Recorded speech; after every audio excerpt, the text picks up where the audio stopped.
The night dark, the rain relentless. And yet, you drive safely. Perhaps you have the eyes of a puma piercing the dark. Or a bullfrog seeing through the wetness blurs and glares. Or could it be your Bosch Night Performance wiper blades wiping this whole time?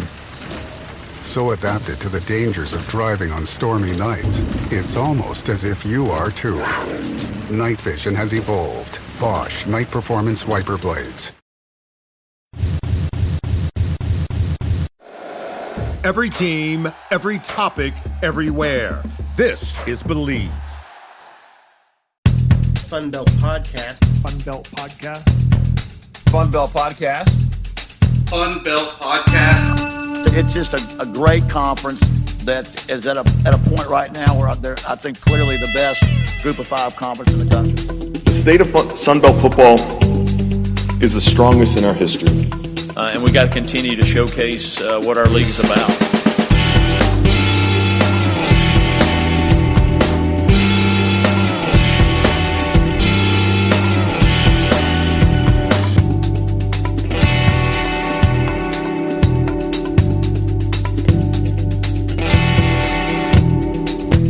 Welcome into another edition of the FunBelt Podcast. We're pleased to bring it again. It's week one. Fellas, we have arrived to actual games that involve Sunbelt teams. It's been a long offseason, but we're here. It's game week. There is games, I believe, in 2 days. They start playing Thursday night. Jeremy, Dusty, what's going on, man? You jacked about week one? I just got a flag because I went horns down. Just letting you know that. Yeah, I just went ahead and I nerded out and made a spreadsheet of the 2 deep for Arkansas State. That's how excited I am. I've never done that before. So I guess I'm totally immersed into week one insanity. Let's do it. Catching up with Tim Buckley of the Lafayette Daily Advertiser. He covers the Ragin Cajuns. I think the first question I have for you, Tim, other than welcoming you there, how are you? How is everything, obviously, post-Hurricane Ida? Everything with you specifically, and then obviously we'll zoom to the programs overall. Well, first let's establish I totally lost you guys at spreadsheet, so this thing could all go downhill from here. We're fine in Lafayette. We got spared, thank goodness.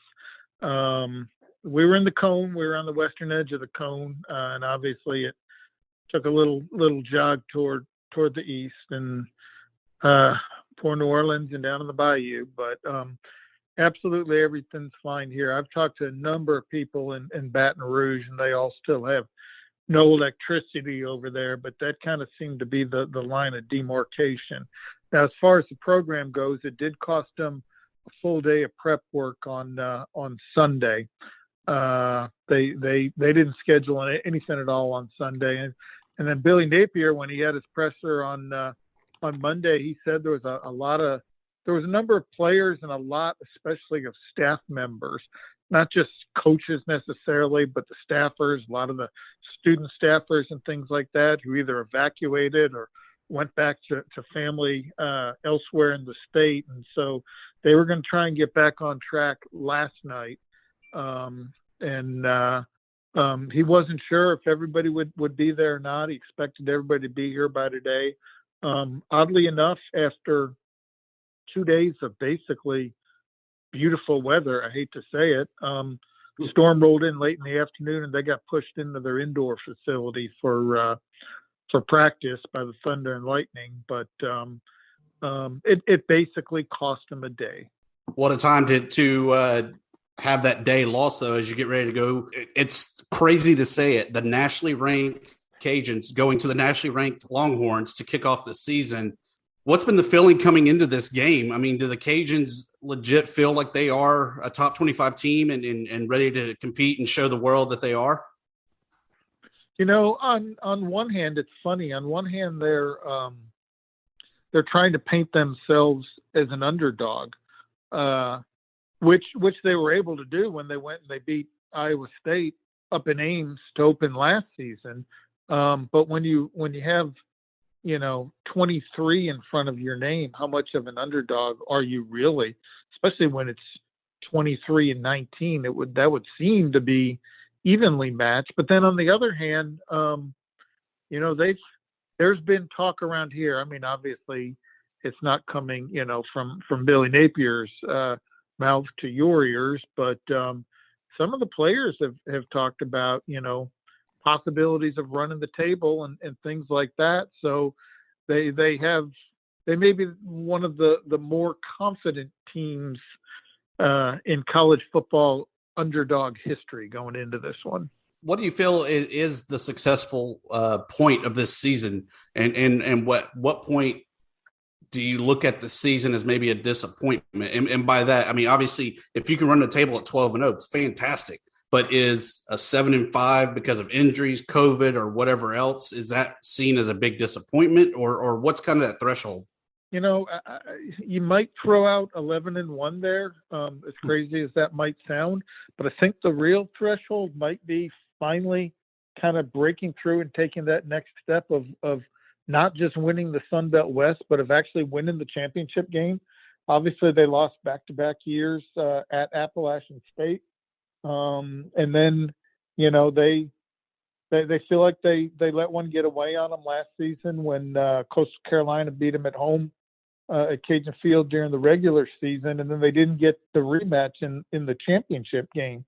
And so, if they were to not win the Sun Belt title game, even more than any specific record number or anything like that, that might be the most disappointing thing of all of it for them. Hey, this is Jeremy Harper. Tom, I wanted to ask you a question about the rankings this season. I asked this to Joe Cushion. Somebody help me out. Joe. The Coastal Carolina play-by-play guy. How's that for you? That works. How about to Joe? I asked Joe about the same question. I'm going to ask you this question too, and see what you think about it. Both of you finished the season ranked better than you are ranked in the preseason. Is that a bit of a slight to the Cajuns, even though they're bringing back essentially the same team, minus a couple of really good running backs? Well, I personally didn't finish ranked. I have some socks that are ranked, but they certainly finished ranked last season and go into this one ranked. I really don't think they're getting caught up in the whole numbers game and all of that. It's the first time in program history they have been ranked to start a season, and nobody's kidding Billy Napier. What they go and do at Texas will be a really good gauge for where this team, I'm not going to say this program, this team in particular is at, and then how they respond to that afterward for the next few weeks is another good gauge of it. He's always real high on the whole, every year is the start of a new year. One doesn't have to do anything with the other. Look, that's a bunch of rubbish, because obviously so much of what happened last season, there's carryover without question. And you're right, all the returnees are coming back. That's a big factor, but he makes a point in that, it really doesn't matter in the big scheme of things what you did last season if you can't back it up now. I think ULL is kind of setting the trend there. It's something I think we'll see a lot more of. They have two players that are entering their 7th year of eligibility after last year being kind of the no contest by the NCAA. Do you think that that's going to be the next portal transfer, as guys looking for these 6 and 7 year eligibility guys to make sure they have that grown and matured team? That's certainly grown and certainly mature when you're getting 7 year guys. Ken Marks, the starting left guard, and one of their starting inside linebackers, Farrar Gardner, are those two 7th year guys. And they've heard all the jokes, the grandpa jokes. Are you collecting your Social Security check yet in addition to your NIL money? Who's in charge of bringing the rocking chair for you on road trips? But yeah, the portal just made everything crazy to begin with, and then you throw that factor in there too. Yeah, for a few years until everything finally irons out, and if we ever get out of this, COVID weirdness 5 years down the road, and all the guys with the extra year of eligibility kind of cycle through, maybe it'll be less of a thing. But for the next couple of seasons, yeah, absolutely. Jeremy, see, you still get eligibility. Yeah, I'm ready to go. I'm ready to suit up. Hey, Tim, I had a question to you about the running back situation. I know it seems like every year the Cajuns have a new squad of running backs that terrorize the Sun Belt. And it seems that way ever since Elijah Mitchell showed up on the scene. And now you had another Elijah that came up on the scene. And it's just been too much. Who's next on tap, and is the running game going to be just as good as it's been the last 8 seasons at Lafayette? I'll see your Elijah Mitchell and I'll raise you an Alonzo Harris and an Elijah McGuire. That's Elijah McGuire. That's who I meant. Yes, sorry. Yeah. Yeah. But Harris and McGuire were in the backfield together. Alonzo Harris, and we're talking, those New Orleans Bowl winning teams when Mark Hudspeth was first around here. Alonzo Harris was kind of a bull rush back who ended up playing a few games with the Green Bay Packers, and of course, McGuire got drafted by the Jets and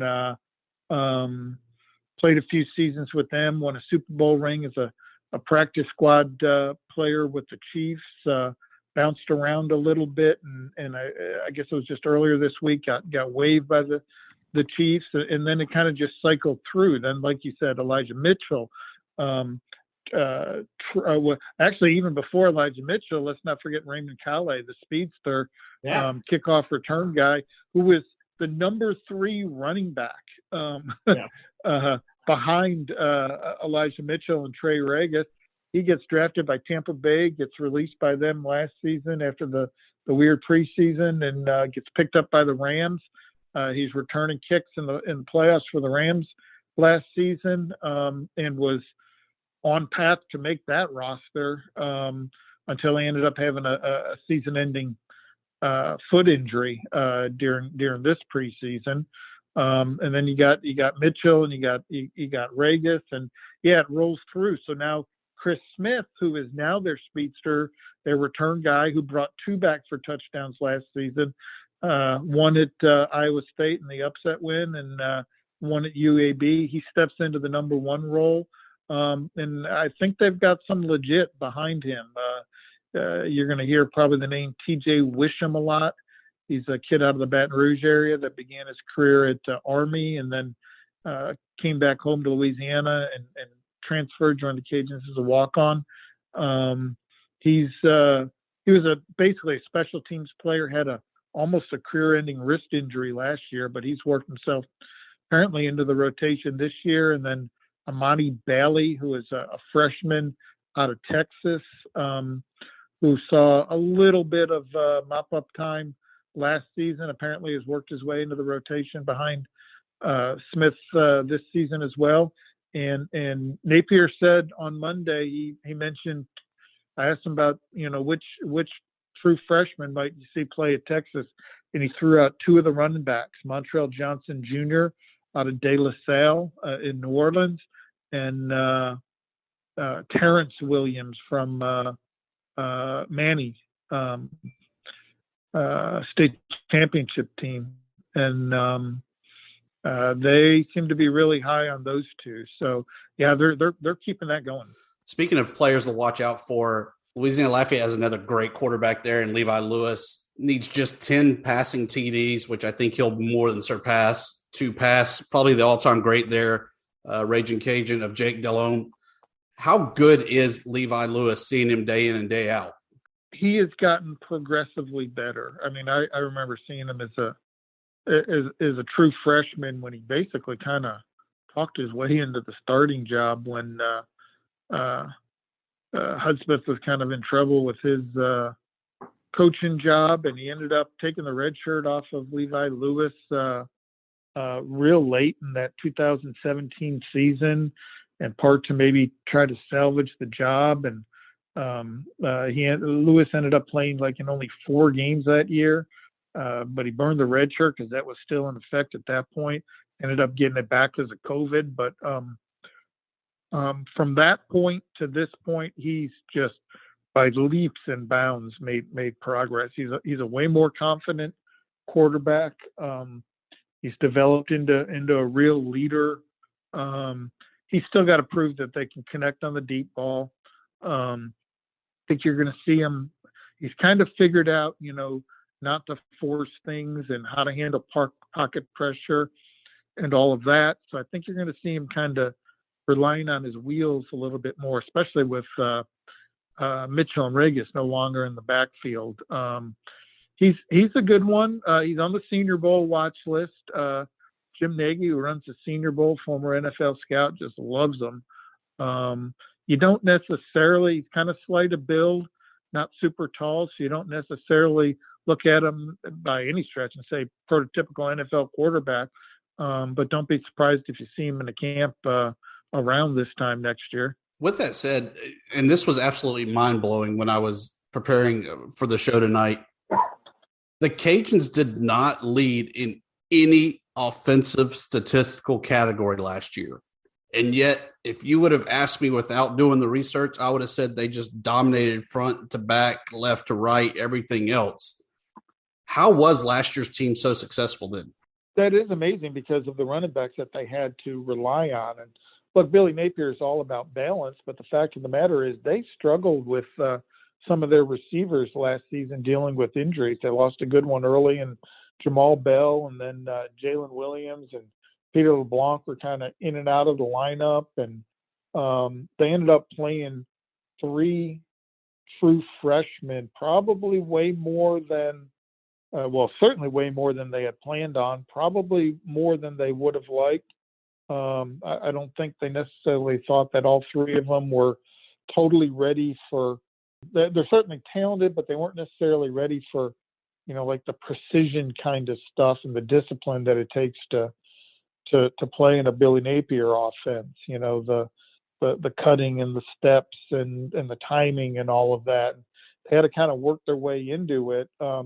Yet despite all of that, they managed to get some balance to their offense and not be one-dimensional and over-rely on the ground game, which obviously was their bread and butter. So surprising, but not surprising. I think we've talked to several teams leading up to the kickoff of the season there. Everyone says the Cajuns are their rival. On the flip side of that, who does Louisiana Lafayette see as their rival? Oh, it just depends who you talk to, how old they are. Yeah, seriously, like the old timers, it's still McNeese from back in the old Southland days. For some, it's Louisiana Tech. For a lot, certainly it's ULM. For ones who are angry about the whole name thing, there's the whole Tulane thing that kind of is still, in the background. For the arguably semi-delusional, it might be LSU, even though they haven't played them since I've been here. If you're a basketball fan, and again, depending on age, it might be Western Kentucky, going back to when the Hilltoppers were in the Sun Belt. For the baseball fans, and especially the older ones who remember the heydays with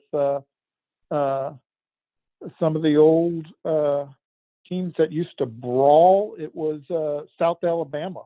So it's really, nowadays, but for a stretch there, you can argue with the back-to-back Sun Belt championship game matchups, it was Appalachian State, even though there's the distance thing.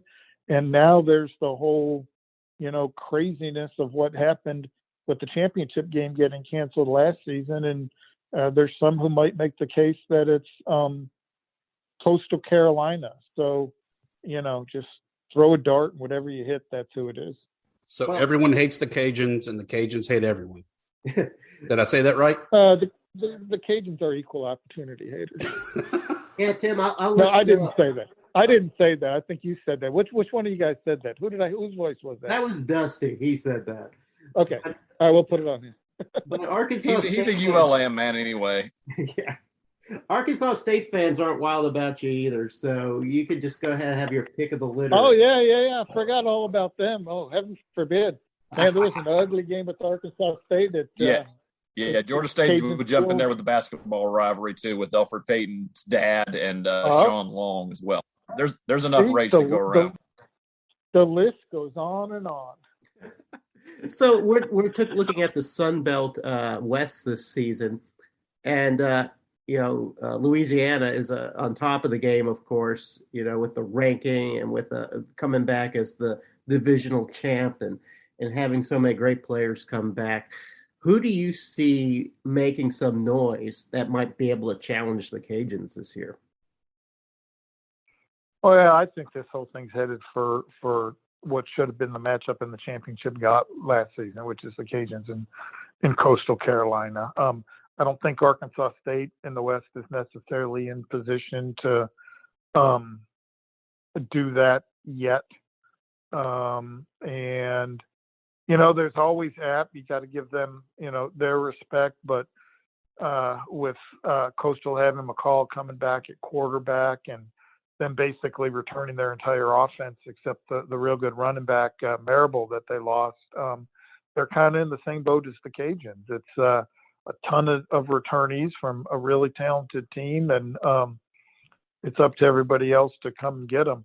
The one team that I think is probably getting the least respect compared to what they might be capable of maybe is Troy, since the coaches picked them to finish last in the East. And I know, there's a lot of pressure on Chip Lindsey over there, but they made their decision at quarterback to go with the kid who was the Missouri transfer, and they might have the potential to be a little bit better than I think maybe people are giving them credit for.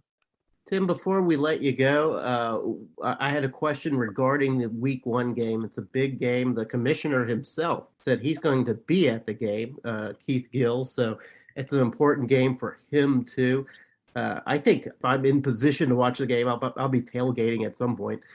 Who's somebody that we need to look out for that isn't Levi Lewis? Who is somebody on that roster and perhaps even on the defense that's going to make the biggest impact against Texas? Well, until you threw in the caveat, maybe on the defense, I would have gone with Chris Smith because, he's got money riding. The NFL scouts love to see how the group of 5 programs and Sunbelt type program players fare when they're playing against the SEC teams, when they're playing against the nationally ranked teams, when they're, playing against the blue bloods.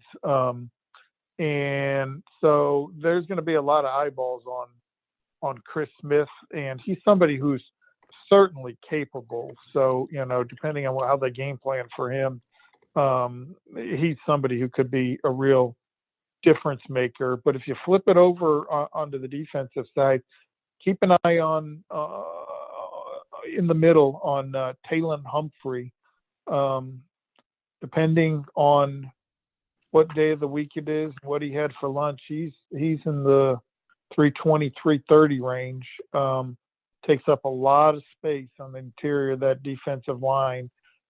Texas got a Heisman Trophy candidate running back in Bijan Robinson, and what Talon Humphrey, can or cannot do could be a big difference maker. He's somebody who usually commands a double team. He plays with, how shall we put it, at times NFL-like exuberance, chippiness, whatever label you want to put on there. So it's kind of fun to watch. It's not easy it's not hard to find him. Certainly at 330, but he could have a lot of say in how the Cajuns fare in this one. Awesome. Well, thanks for jumping on, Tim. We greatly appreciate it, man.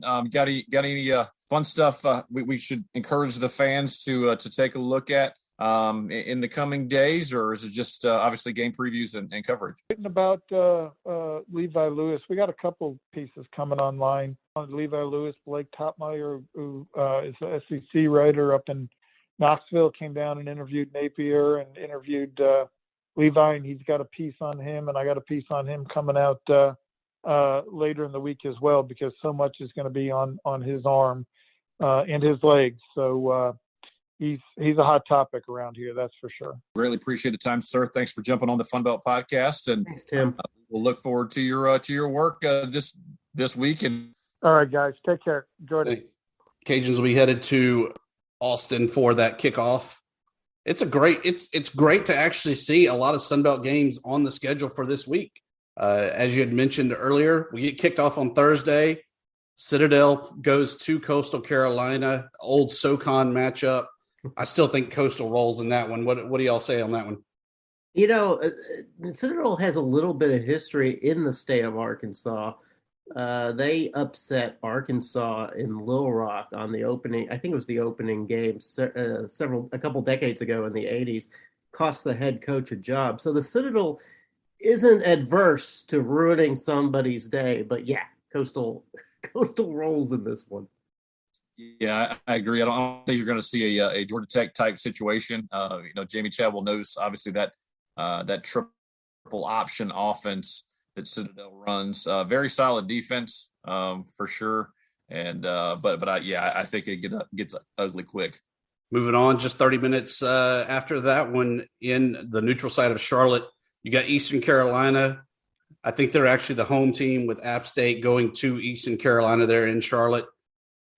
I like the Mountaineers. Maybe I'm being a little homerish. Maybe I like Yusuf's beard. But I think it's a win for the Sunbelt over the AAC, the conference that everyone said was just that much better than the Sunbelt last year. I think the Sunbelt's going 1-0 on the big games this year. Yeah, I have to agree with you, Dusty, in terms of Appalachian State, and not necessarily because I think that Appalachian State is an incredibly better team, although I guess they are. I thought you were just agreeing with me about Yusuf's beard. I love the beard too. I wish I could do that. And the pipe. I wish I could get away with the pipe and wearing the colors too. I wish I could do all that. He's got it down. No, but I think what Appalachian State has that East Carolina doesn't have right now is some stability and some and maybe a little bit of momentum. It seems like East Carolina's their trajectory seems to be going down. Appalachian State, as always, plateaued at the top. So I don't see Appalachian State having just too much trouble, although I've seen some chippiness online. So I don't know. Maybe there's some bulletin board material that'll make this game a better game. Yeah, I do like App State here, but something to keep in mind. Mike Houston is in year 3 in Greenville, and I think there is a little bit of chippiness, as Jeremy has kind of nailed. There's a little bit of, hey, we play in this league and we're better. We play in this league and we're better. I got to see East Carolina live last year, and Georgia State just blew the doors off of them, and en route to a 3-6 season. 7-14 over Mike Houston's 2 years don't sit well. So if there's a hot seat guy to circle, certainly in week 1, he's somebody to take a look at. So interested to see how they respond. Saturday morning, bright and early. I know I'll be up and ready to go. ULM kicks off at 11 o'clock Central, 12 o'clock your time, Ben. You'll be busy yourself, though, as y'all open the new stadium hosting Go Army. I like Army, having watched them last year, but I still say Georgia State is the dark horse of the Sun Belt. It's going to be a squeaker. The Panthers win it, though. Yeah, I'm looking at that game too, Dusty, and I think it's a 3-point spread on that. I think the Panthers are a 3-point favorite. That might be the Panthers at home, so it's really sort of even Steven.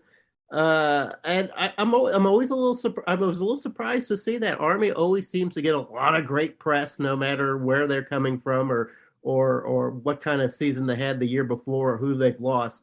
So I thought there'd be a little more Army momentum. I think that just tells me a lot of people are seeing a lot of good things coming for Georgia State. So if I have to pick one, I'm gonna go with the FunBelt guys and go with Georgia State on this one. Yeah, here's your stats of the day.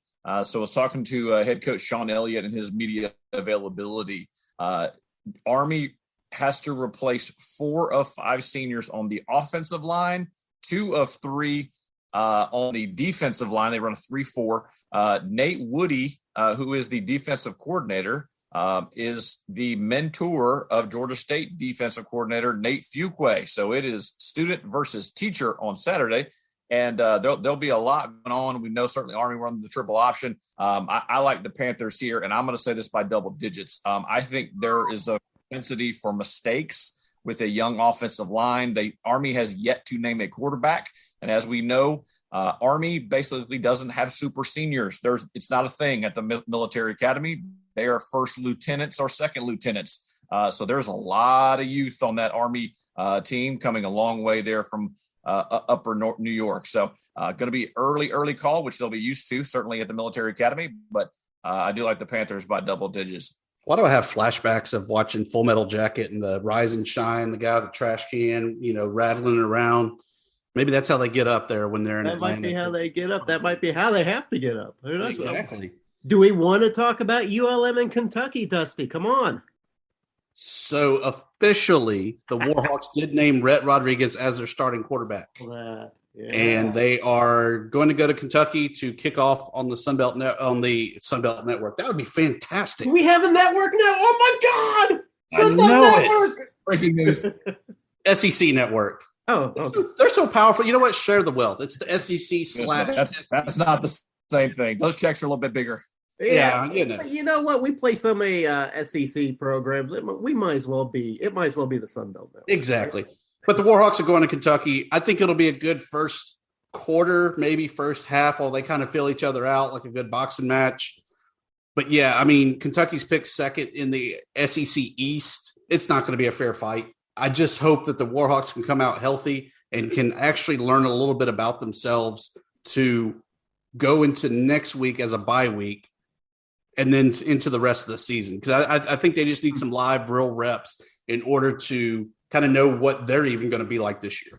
Yeah, I think Dusty's analysis on that is spot on, especially given that he hasn't been able to get a whole lot of data. Nobody's got a whole lot of data on this Warhawks team. You've got a lot of new faces. You got a new coach. You've got some little super secret squirrel coaching activity going on, so you don't know quite. I heard that a roster's been released. Is that right, Dusty? It is on the internet, so it's got to be true. Okay, good. So you have a little roster, but yeah, it's hard to see the Warhawks coming away with a magic win against Kentucky. We've seen the Warhawks go into SEC stadiums before and come out with victories. I don't think it's going to happen this Saturday. You never know, but I have to give it to Kentucky this time. I see a similar to what you guys have said. Maybe something where if you can get a turnover, maybe it looks better at halftime or the end of third quarter. But I believe it's a 31-point spread. Could be a backdoor cover there for our gambling friends or those who are inclined to put a couple of dollars down. I say, bet the Sunbelt teams, and normally good things happen because especially early in the year, people have no idea what to expect from these teams. But I agree with you, Dusty. I think it's a building block situation, and you want to have good things on film. You can go and coach and go teach and really realize, who's in it. And when, if the chips, are down for ULM, then, seeing who competes and who continues to have that fire in the third and fourth quarters. Skipping ahead to the nightcap, Gardner-Webb against Georgia Southern. I think that's another SoCon rematch. The team that has a G in their name will win that one handedly. I have no idea what kind of football team Gardner-Webb is. I wish that I was a little more well-rounded and could come up with stats and figures and history of Gardner-Webb. I think they're the Bulldogs. But I assume that this will be a good game for Georgia Southern. Georgia Southern being a team that also has a lot of question marks in terms of how they're going to play this year, how they're going to play it. A little bit of mysteries behind some of the holes they're going to fill. So if anybody has a game that they can come to and try to learn more about themselves, it will be Georgia Southern this Saturday against Gardner-Webb. Yeah, and what's interesting too, Gardner-Webb was one of several FCS programs that actually did play in the spring. So they played 4 games in the spring, went 2-2. So they know a little bit about their personnel. I still don't think Georgia Southern's offensive coaches know who's going to start at quarterback. Of course, Justin Tomlin has been academically ineligible for the first 2 games. Student athletes actually have to go to class, even in Statesboro. So that's going to cost them his. But I think Georgia Southern rolls. I think it's a good night for Eagle fans down there, and they'll proclaim they're back after beating the Gardner-Webb Bulldogs. This is not the right Bulldogs. If you beat Gardner-Webb, I mean, Gardner-Webb is the litmus test of excellence. So, yeah, Georgia Southern has a lot to play for on the 4th. So vile tonight. What is up? I mean, is there a full moon or something? I mean, I know it's opening week and the rivalries are getting, the flames are getting rekindled, but man. There's a little heat. Yeah, there's a little heat. Little Sunbelt heat. Oh, I see what you did there. Yeah, brought it in. The game that Jeremy's most excited about. No, not Arkansas State. Baylor. I love this game. Headed to San Marcos. I love the Bobcats, but like ULM, I don't think that we or they really know what the Bobcats are going to be like, who they are. Maybe they're good enough to pull this off. Maybe they're not. I lean more towards the defunct Big 12 Baylor team pulling that one out, though. Yeah, you know what? This is my Sunbelt special. If all the games are being played where some magic can happen, I think it might be here in San Marcos. One, they're playing in the Bobcats' home turf, which always counts for something. 2, I don't think anybody has more desperation to start winning than Jake Spavital. I think he's just like, he kind of feels this maybe internal pressure inside himself. He sees all these young guys in the Sun Belt doing well. Why can't he? So he's crafted this team based on a bunch of transfers that may be good, may not be, but I feel like he might know what he's doing.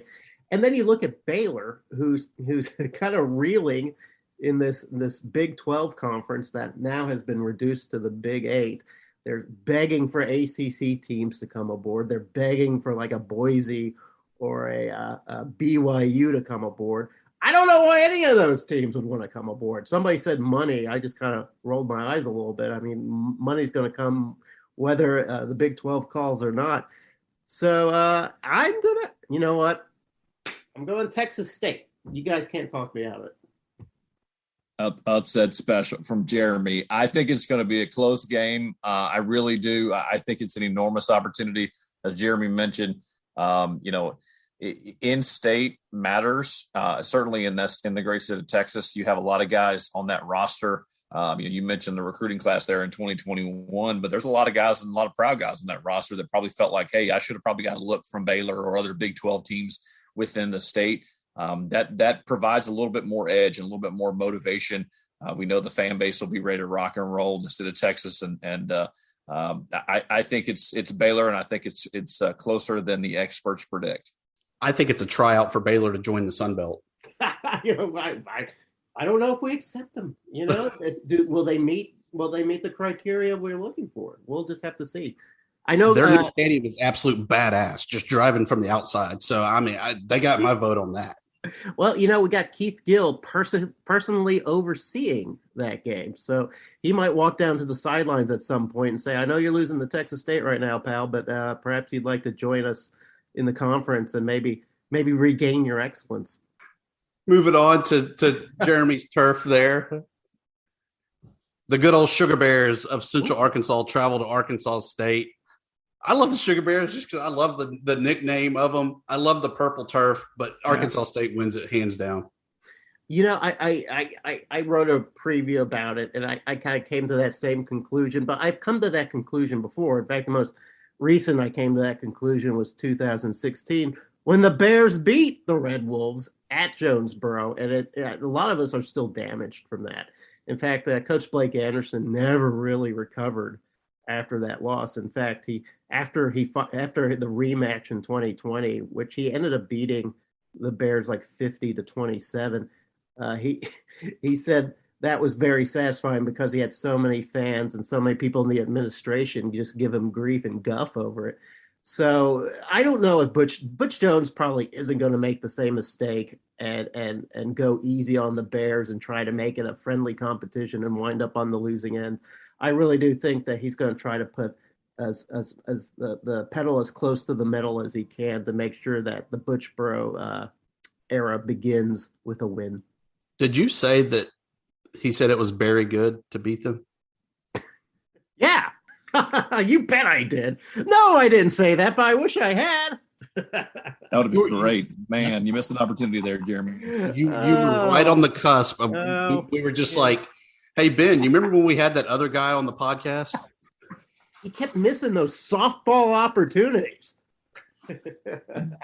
that our former co-host. Yeah, no, Red Rules roll. I agree. I think the Butch Jones era, didn't I believe the Red Wolves scored 50 on Central Arkansas last year. So I think it could be a similar situation. So much talent, the skill positions. I'm excited to see Arkansas State's offense this season. Just bear in mind, I didn't mean to do that, but just bear in mind that the Bears are a perennial top 15 FCS team. So it's not like the Red Wolves are getting a traditional punching bag. That being said, yes, I agree with both Ben and Dusty. I think it's going to be. Southern travels to Troy, a good old HBC playing the Trojans. Without a doubt, hands down, the human jukebox wins the halftime show. Troy wins the scoreboard. Dusty, I don't think I can add any more analysis than that. It will be interesting, though. It was interesting to hear Tim look at Troy as a team that could kind of seep up to the top of the West. Because I just don't see it that from Troy. I don't know what about Troy that people really like right now. So maybe there's something in this game that will give us some clues. Yeah, they had several close losses, so there's a lot of people who are kind of drawing the comparison what Coastal did. I think Coastal lost 4 games by a touchdown or less in 2019, and of course has the run. I don't think Tim was predicting that necessarily, but I think Troy does have the opportunity. We know Chip Lindsey has the offensive pedigree, coaching there at Auburn as well as Arizona State. I think they put up a big number. I think a lot of guys get looks and get works, and I know probably one of the better defenders in the Sun Belt, Colton Marshall, gets busy and lines up plenty of tackles and tackles for loss.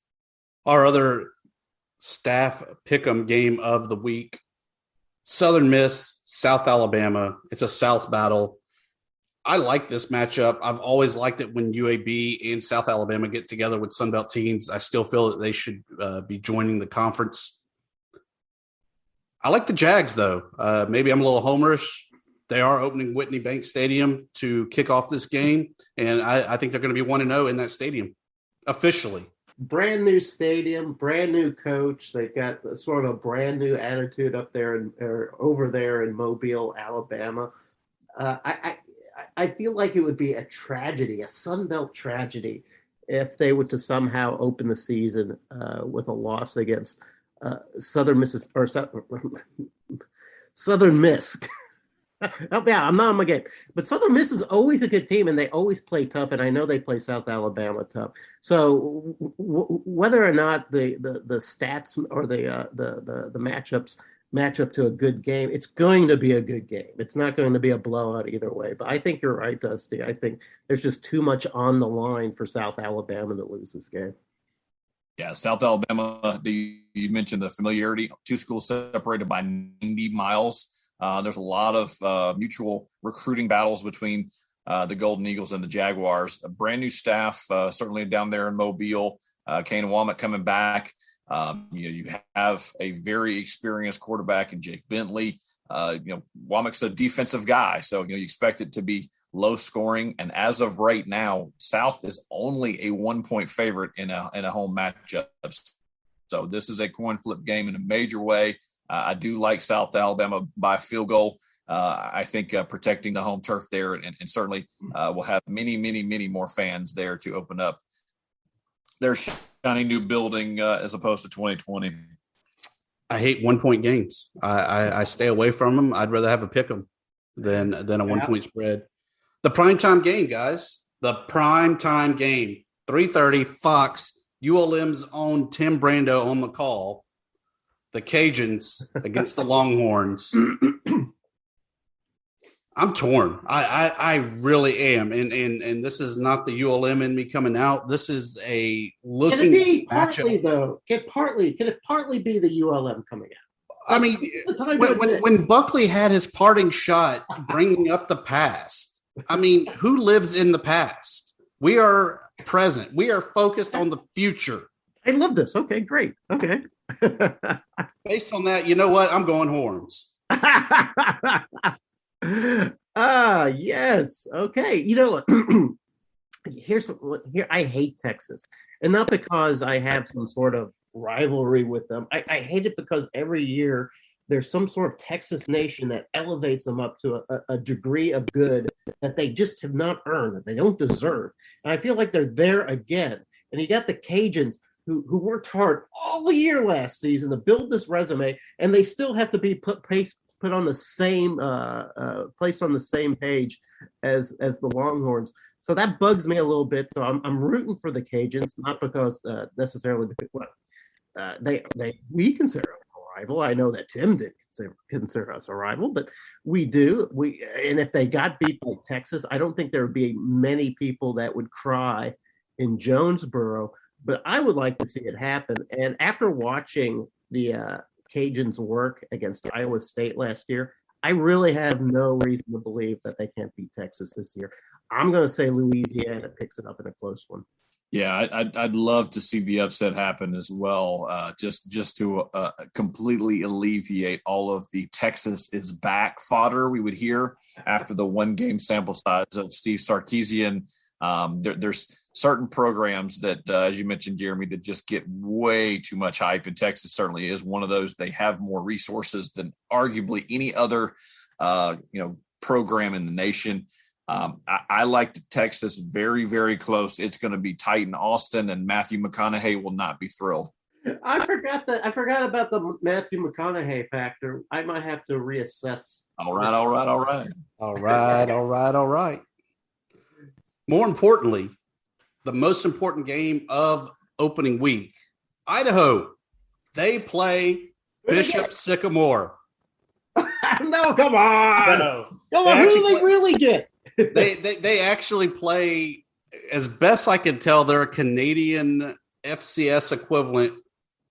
And I kid you not, their mascot is the Clan, so it's the Simon Fraser Clan.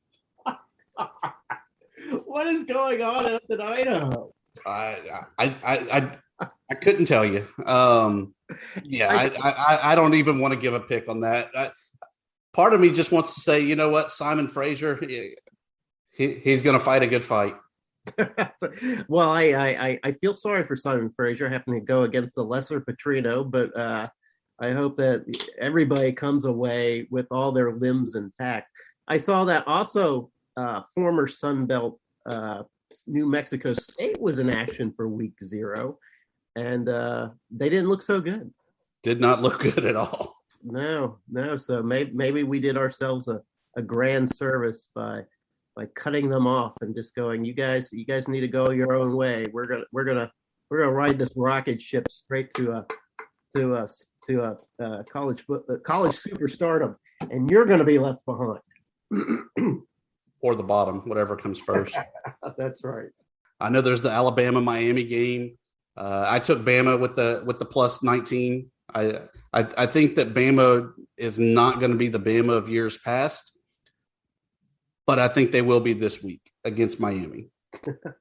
I think Miami is also one of those overrated teams, like in the sort of the Longhorn category, where everybody wants them to be good because they were good in the 90s, and they're just not going to. I think Alabama's just going to stomp them. But I'll tell you one thing I did notice in week 0 that I wanted to point out is Nebraska, and not necessarily because I know much about Nebraska or Scott Frost, or I feel very sorry for him.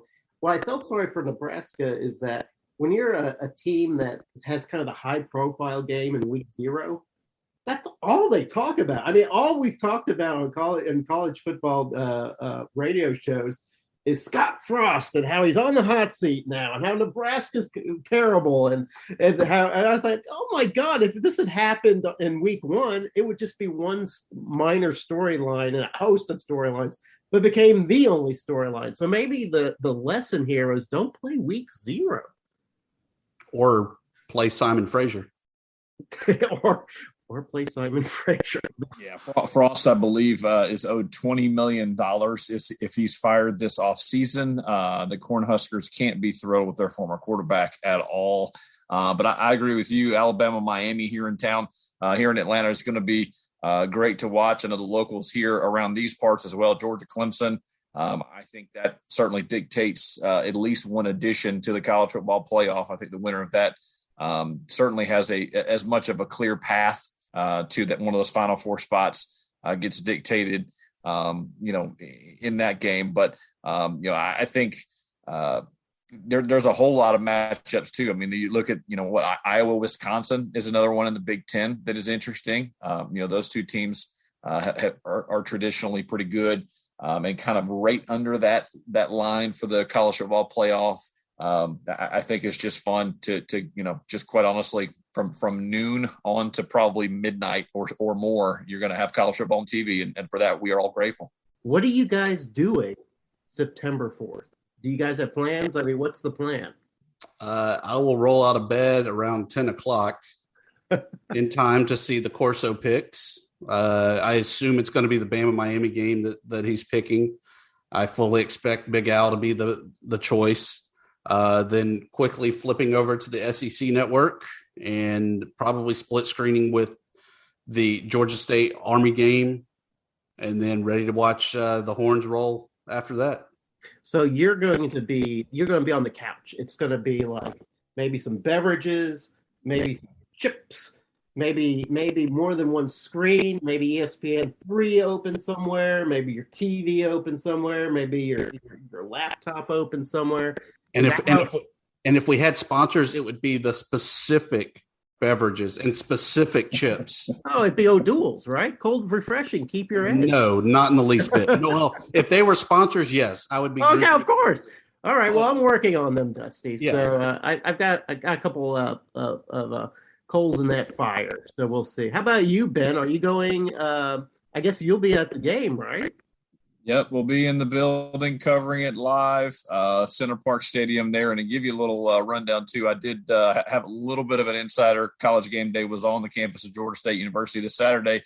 I got a chance to talk to Harry Lyles, who's on the Countdown to Kickoff show. Shout out to Harry. He is just a bright star for ESPN and a fine Panther alumni there at Georgia State. But they're going to be in Charlotte this weekend for Georgia Clemson.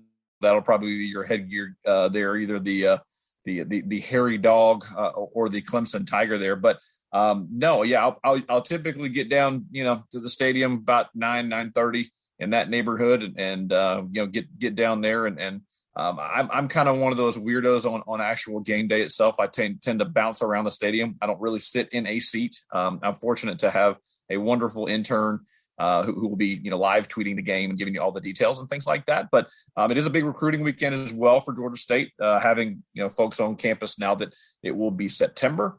And it's actually week 3 here in the state of Georgia for high school football. So there, I believe I've got about 30 kids already that I've spoken to working for a recruiting site. That certainly helps. So they'll be town, and there's some of the Panthers 2021 commits as well that will be in town, coming from Variety, Metro Atlanta, and South Carolina, and things like that. So it's always a busy day on Saturday, but looking forward to a great weekend. The wife will be at the lake house, so she's not attending this one. I will meet her there later that evening. Oh yeah, hopefully you'll be in condition to be at the lake house, because it sounds like always. Yeah, we're good there. No issue there. It sounds like a whole lot of work, is what I'm saying. You might be in a coma by the end of I will sleep well. There's no doubt. Yeah, for me, I end up, I live in Little Rock, about 2 hours away from Jonesboro, so I'll truck on over and get to the stadium around 4, meet everybody at the press box, and shake a few hands, and then, this isn't our big tailgate. I think we're going to do a big tailgate, the Memphis game next weekend. So we're going to be geared up for that. But this game will be all business, getting as much feedback on the Red Wolves as we possibly can. We expect a pretty good crowd for the in-state rivalry and for the beginning of the Butchboro era. So a lot of energy, a lot of excitement. When the Red Wolves are out of town, Dusty, I'm a lot like you, man. I'm on the couch. I've got about 50 screens open. I've got a bowl of chips full at all times. Some tasty beverages that, like you mentioned, the sponsorship is open. So if anybody listening would like to fill that void, we'd be more than happy to accommodate. How about anything else? How do we close the show, Dusty? I think it's just our good old plugs, parting shots, and promos. It's here. It's finally here. Keep up with us on Twitter. I'm sure we'll have some great commentary over the weekend of different games that we're checking out. Oh, penetrating analysis for sure, right? Yeah. Yeah. FunBelt PC on Twitter. Be sure to check out my site, warhawkreport.com, for in-depth analysis of the post game of the Kentucky game and getting ready for the bye week. Speaking of which, next week we will be talking ULM Warhawks, recapping week 1 and looking forward to week 2 of Sunbelt Conference football. All right. I'll be covering Arkansas State from howraiser.com. Check out a couple new articles out there. Week 1. How about you, Ben? Yep, panthertalk.com. You'll know where to find me. We'll be getting all the coverage, diving in, doing the analysis. Depth chart dropped yesterday, so we have kind of an in-depth look at that, as well as kind of a deep statistical dive and working on kind of some similarities. We know what to expect from the teams, and like you mentioned, fellas, it's great. It's here. Fans are in the stands. I think that's the most exciting thing for me. There's not a limited crowd situation. Certainly we saw that across college football in 2020. I know the Panthers are expecting a huge crowd. And quite honestly, just because the metro Atlanta area is such a military friendly, you have a lot of active duty. Those individuals are on reserve and folks that are retired. So excited to see those folks and seeing the military academy in town and the pageantry that certainly that brings. Yeah, that's going to be an outstanding atmosphere. Congratulations to Georgia State being able to open the year with a great matchup. Cool. All right. Well, on behalf of the FunBelt crew, I bid you good night. This has been episode 10. Join us for episode 11 next week.